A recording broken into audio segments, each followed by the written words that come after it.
Welcome to the Brand Intelligence Podcast, the show where we pull back the curtain on some of the world's smartest brands. I'm your co-host, William Tyree, and today we welcome our returning champion, Helia's head of marketing and brand. Welcome back, Dimi. Thank you very much, William. Appreciate it. It's so good to see you again. Yeah, likewise.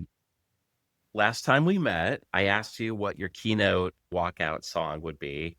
And if I recall correctly, I think it was Elton John's I'm Still Standing. And I just got to ask you, what would it be today? It'd be something very different today. So last year it was I'm Still Standing, but this year it would have to be changed by Tears for Fears. And the last 12 months have been defined by change at every level.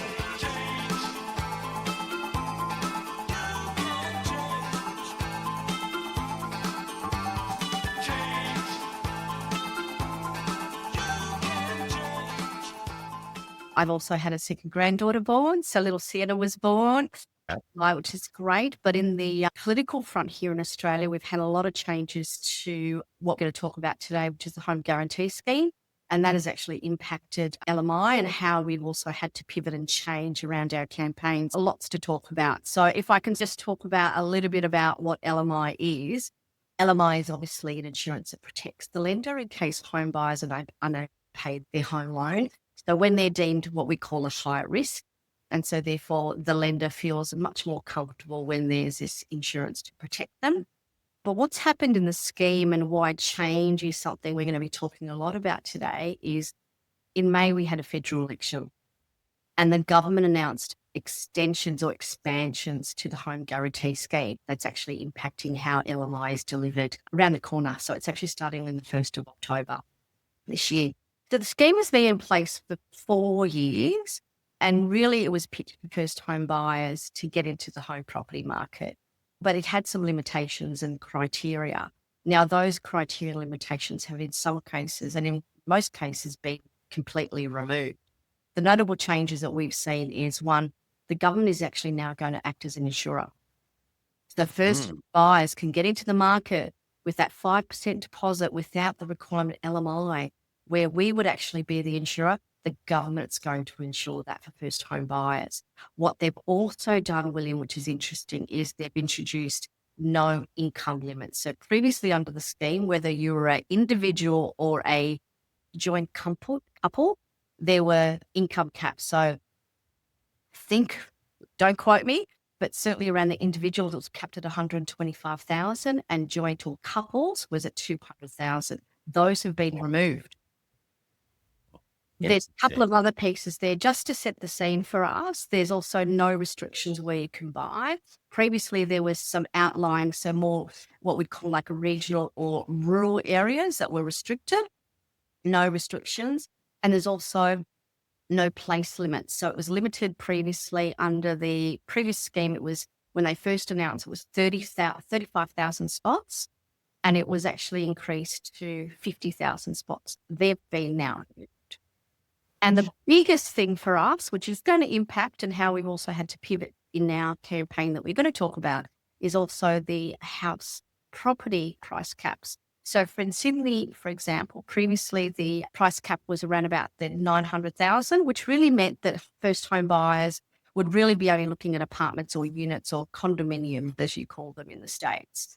That is actually now been increased to 1.5 million in Sydney. In Melbourne, it's from like 800,000 to 950. It is really what we call truncated or shrunk the market in terms of the first home buyers, but it doesn't mean that LMI is still not an opportunity for first home buyers. So we really had to lean into that during this campaign.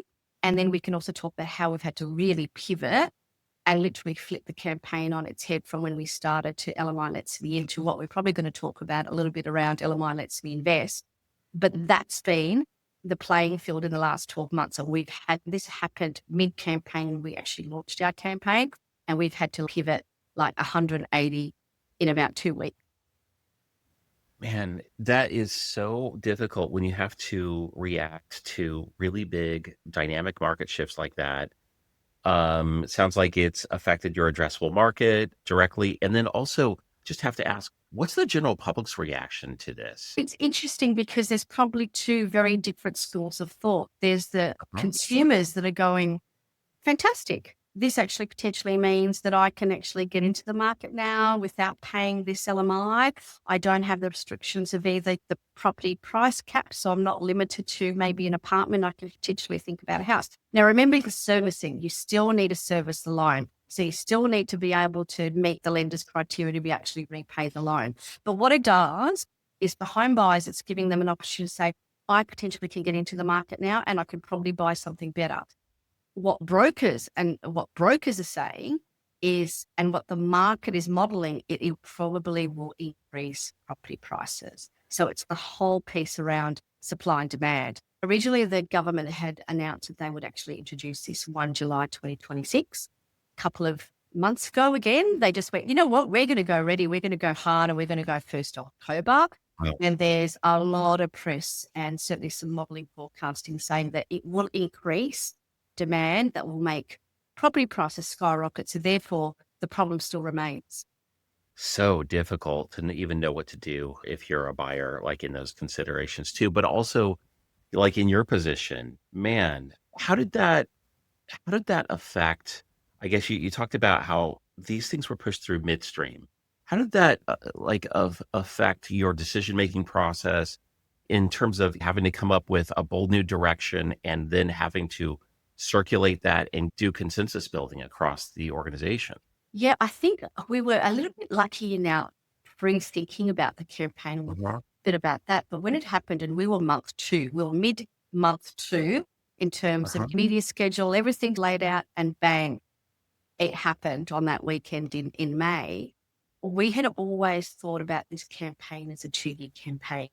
And LMI Lets Me In and first home buyers was what we call first cab off the rank, because predominantly we always think about first home buyers. However, there was always that extension in the back of our minds that would move into other segments, other growth segments, being rent investors, which is certainly a rising trend, and in the investor market. So straight away we thought, you know what, this stuff that we've got back here that we're starting to think about and build, we're just going to have to shift it forward. And we did it in 2 weeks. Oh, 2 weeks, amazing. What we did Yeah. was made sure we reshifted campaign messaging or content that was more around the invest piece to really get that into the market really quickly without the hero video. Hey, you got to do what you got to do. Of course you do. Of course you do.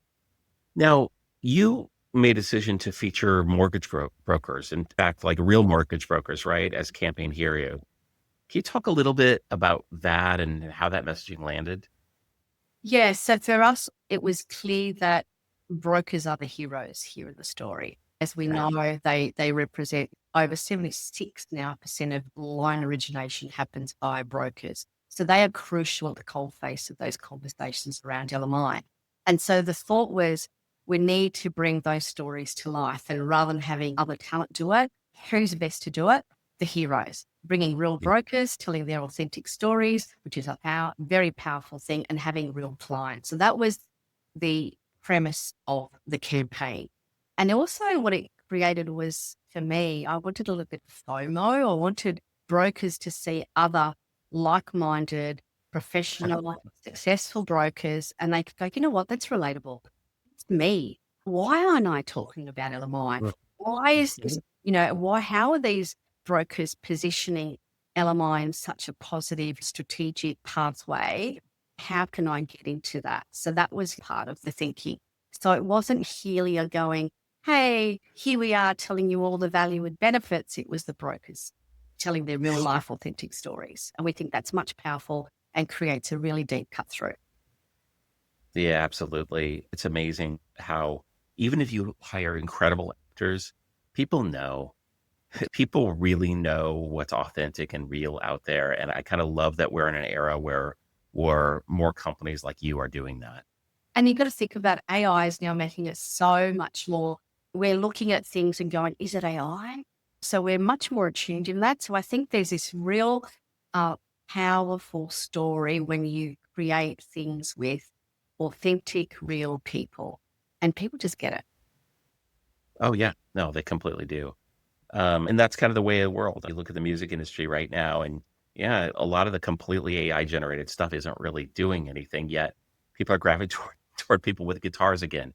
Very interesting. Entry for the Brandy Award, it mentioned, I think it was 12 raw concepts that you Yes. explored before narrowing it down.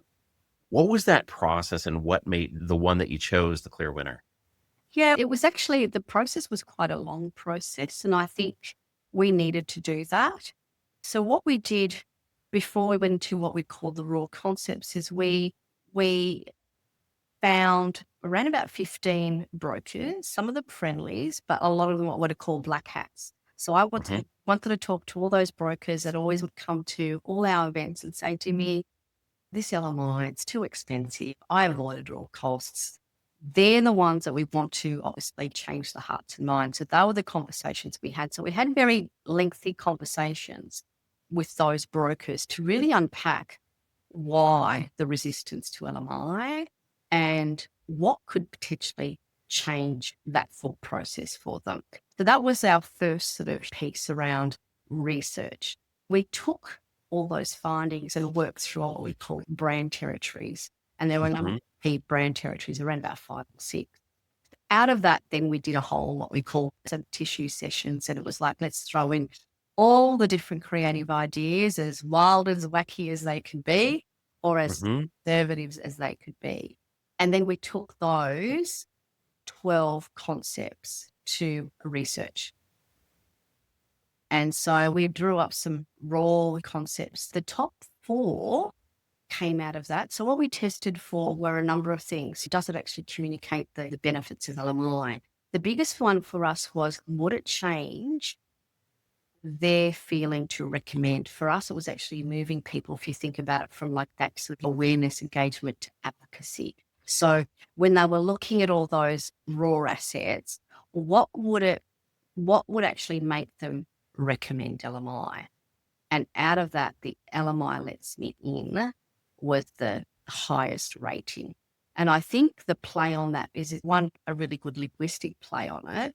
But what it did was it gave brokers a really nice entree of how they introduce LMI. It lets me into my first home. It lets me buy that extra bathroom. It lets me. And so you're putting it into the client's language, and that really resonated.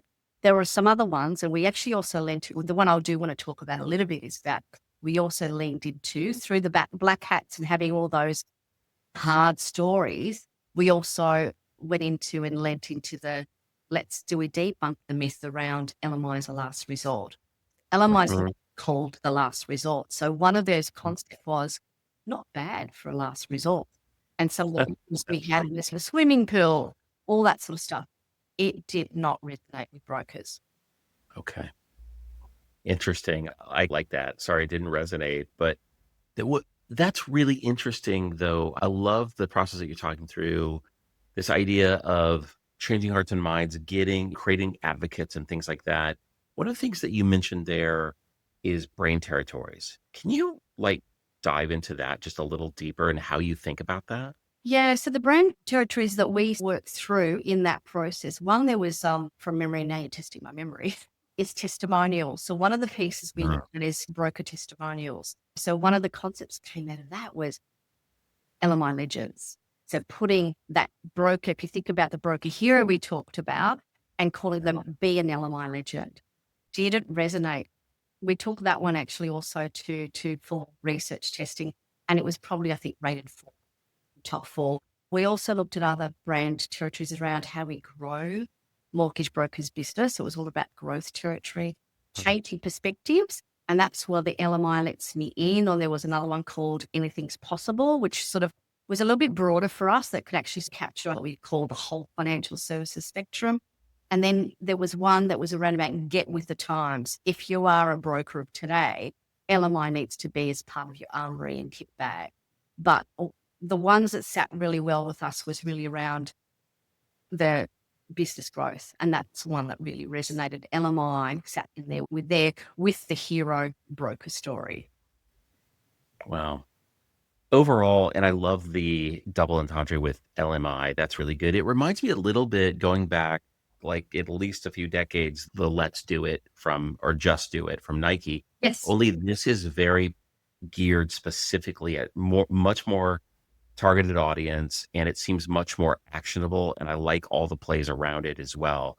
Aside from the numbers, what were like some of the kind of like qualitative reactions that you got from when you ran it by some of these brokers? It was, wow, this is different. One, you've Uh-huh. actually got brokers. I know those faces was the first thing. So I actually got a lot of, so regardless of when in terms of the benchmarks, we exceeded all benchmarks, but what we got is all the anecdotal, what I call organic feedback. So brokers calling and saying, I know those brokers. They're brokers I rate. Dimi, how do I get into your next campaign? Wow. And for us, that was really important, other than just all the metrics around upside in terms of our website uplift. We had some pretty strong impressions, CTRs, and all those sort of things. But it was really the importance around I see me, I get it, I want to know more, I want to Mhm. explore more, and how do I be that person in the video campaign, Dibby? Amazing, amazing. Changes indeed. That's really great. In terms of the things that you did measure, I know that some of the early results looked strong. What kind of KPIs did you look to? Yes. So our KPIs, obviously, because we're a B2B business, was very much around. We had some Google search, we had our CTRs in terms of our impressions, like we hit over 1 million impressions, which in a trade sort of campaign was pretty significant. The biggest thing for me was actually our website, because what we're trying to do once again is educate. And this is something I talked about last time, William. So it's the educate, don't sell. So for us, it was Right. very important to actually have strong website uplift and having basically brokers come to our site, read more about LMI, engage with some of the tools and the content, particularly go into our home deposit estimator, which they can play around with the estimator and look at scenarios and get more comfortable having those conversations earlier with clients. Mhm. And for me, that was the biggest measure, that they are now more comfortable to recommend, but actually having those conversations earlier. Amazing. I love that. Can you talk a little bit about some of these? I don't think offshoots is quite the right word, but let me invest, let me improve, like things like that, and how some of those things rounded out the entire effort. Yes. So obviously we had a strategic moment in time that we had to pivot. So if I go back to May this year and the announcement of the expansion of the home guarantee scheme, I knew going in that weekend there was a potentially that was going to be a big thing, because this is what the government was really challenging everyone voting around the housing affordability issue. So it was a Mhm. big policy change. In the back of my mind, this may happen. Looks like it will. So straight away, we moved into our LMI Lets Me Invest. And so it was very important for us, like I said before, around our campaign that we had this long extension and shelf life. Fundamentally, we needed to shift there and shift there quickly. And so it just gave us an opportunity to really look at key messaging and really think about that audience and those audiences as a growth audience, thinking about rent investors now, thinking about investors, and how we can think about then what's the next extension. So we're talking about upgraders and refinancing. So let's me improve. So what it does, it actually gives you a very well-rounded campaign that captures all the growth segments and very clear positioning or messaging that relate to those segments. Is very much a value and benefit to all of those segments, but it's how you position it. Yeah, absolutely. Um, so this is the very definition of agile marketing and having to be adaptive Yeah. to market conditions and all that. It seemed like the execution was really good in that regard, and the feedback was really good. Yes. Performance was good. What surprised you? I suppose what surprised me is how I- surprised me. Probably more the reaction from the brokers, the fact that they really got on board with this, because, like we talked about before, they'd never seen themselves on screen. It's always been acted. Yeah. So having that deliberate hero and seeing themselves was something what surprised us.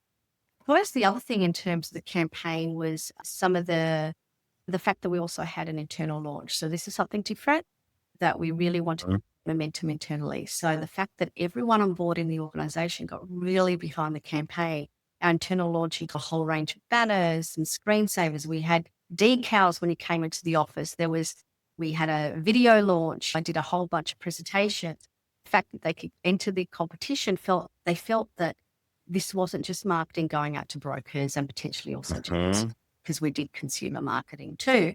But the fact that, wow, the company is really getting behind this and we are also part of the footprint to take this to market. There was a method in the madness to make sure that our employees were part of the momentum to create that externally too, because they're connected in so many different ways to both consumers, brokers, and the community.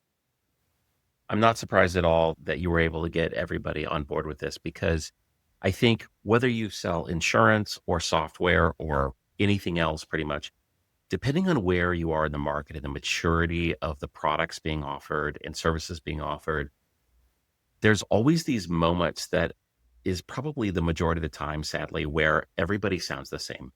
All the marketing messages sound the same. All the companies look alike. It's very difficult for people, for consumers in the space to differentiate.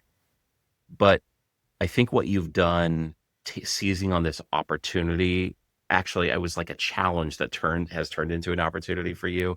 It sounds very differentiated to me, and it seems like it could be an inflection point. Is that fair?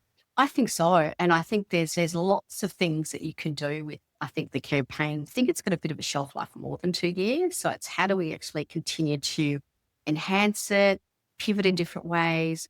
And when you are faced with the challenge, you got to get creative. Yeah, absolutely. Speaking of things sounding the same, I'd love to back out of the campaign for a minute. And we just started talking with marketing leaders for this season of brand intelligence. And it's amazing in the last year how much generative AI has changed, how much it's rewriting some of the rules of marketing. Obviously, there's a lot of benefits and there's a lot of things that we can all harness. There's also a danger in that, speaking of people sounding the same, it's a bit of a regurgitation machine, isn't it? So, my question for you, I guess, is have things changed for your team? Are you thinking about it or using generative AI in different ways than you were last time we talked? Yeah, that's a really interesting question. And look, I love everyone loves shiny new things. Yeah. And I love looking at everything. Doesn't mean I'm going to use it. I think a year ago, there was certainly around AI. For me, it was about curiosity.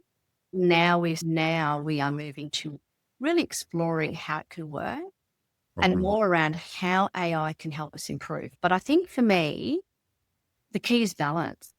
And Mhm. AI helps accelerate us, for me, the what if. It helps with measurement, but I'm really not completely convinced around how it can help around strategy, Mhm. creativity, and empathy. And if I look back at our campaign and where we're also going forward around LMI Let's Me, whatever it is, I invest, improve, initiate. That empathy and creativity still is human. And Oh, yeah. that remains part of our Helia marketing. So at the heart of our marketing is still that empathy with creativity. So I think it's great for exploring what if scenarios, some idea spreads, maybe refining some messaging, but it's not Mhm. creating your messaging that comes within. And I think I'm not completely convinced. Maybe it's around how it can be used. Look, I will comment on LinkedIn. I'm so tired of seeing everyone's LinkedIn posts written by AI. I know some Yeah. people write really well, and yet they're the best writer Yeah. on LinkedIn. And I just go, I can see it a mile away. There's a formula to it. Everyone's doing their 3 takeaway, M dashes, whatever. Right. Be real. So I think use it where it can help you around some process, but marketing Yeah. is art. And I Yeah. can't, yeah. And I'm just not completely convinced around some of the big stuff around creativity and empathy. Yeah. I think that's just it. It's about trying to figure out how it can be a tool for us while still having the beating heart of it be completely human. Yeah. You mentioned strategy. It's interesting. I find it very useful from a strategic standpoint to sound things out and say, okay, we're trying to reach this specific area audience, and this is the specific things like as a sounding board. And I think that it can come back, I think, with some really interesting hot takes on things like that. It's great. But what are great about human beings though is that's just the start. Correct. because what it's doing is it's stereotyping based on everything it's learned so far. Right. And then when you actually go and ask humans, the answer might be somewhat close to that, but it's going to be different. And so it's not a replacement, but I'm really liking it as an augmentation. Yeah, and I like the fact that it can distill those thoughts and give you some things that you may be out of the box thinking, but you overlay it with that humanity. Yeah. Yeah, completely. The one thing that's really different, I think, for me since we talked in talking with other marketing leaders is I know you're a huge fan of video. And man, have we seen video volume skyrocket across all of our customers in the last year. Store, obviously, we know because they're storing all those in Intelligence Bank. But when I talk to marketing leaders, just in the last couple months, I'm hearing more about, hey, actually, some of the video editing technology like is helping us go much faster. And it's like you still have the people doing it, but obviously, like the people are just able to having more powerful tools. And it's nice to see the technology getting more repeatable in that way, as opposed to, I think, maybe like even 4 or 5 months ago, just too unpredictable to even Yeah. dive into. Yeah, I agree. It can help with production processes. So if you're actually thinking about the change that we had and we've had to pivot, having AI as part of that sort of helping us speed up production process, fantastic. Yeah. Fantastic. And I agree with you where it's very important to be able to speed is also potentially a differentiator. So AI can support that. So I'm fascinated to see what's coming because it's the early stages of AI and video. I'd love to have this sort of conversation in a year's time and see where it is. Yeah, it's pretty exciting. Listen, it's been so great hearing about kind of the next step in your journey. Congratulations on your success. Yeah. Is there anything else like you want to share about going on with you or Helia before we close? I suppose it's just really, once again, an exciting time for us. It might be challenging, but I see that as also a growth opportunity, particularly to lean into more of those non-nuanced or those slightly little bit different growth segments and getting a little bit deeper into those. And we may have something very different to talk about next year. Who knows? Can't wait to see what you do next. Thank you, William. Have a great day. So that's it for today's episode. We hope you enjoyed it. Thanks for tuning in to the Brand Intelligence Podcast. Please help us out by rating and reviewing us on Apple Podcasts. To listen to more episodes and to learn more about Intelligence Bank, visit us at intelligencebank.com.